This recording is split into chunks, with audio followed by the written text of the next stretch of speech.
আজকে আমরা যাচ্ছি চাঁদপুরের দিকে, আর ড্রাইভিং করতেছে রিফাত। 12-13 দিন ড্রাইভিং শেখার পরে গাড়ি চালাচ্ছে রিফাতে।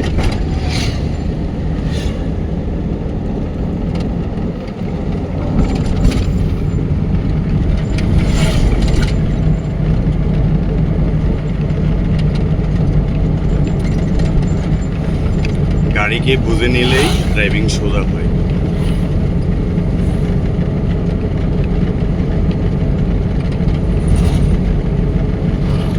এখন আমরা আছি বলাখাল গ্যাস পাম্পের সামনে। একটু স্লো, 3 নম্বর গিয়ার।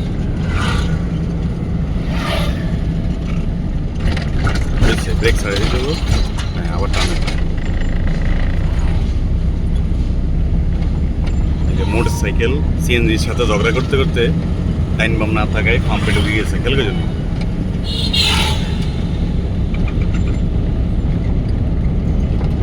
একজন ড্রাইভার কত দিক খেয়াল রাখতে হয়।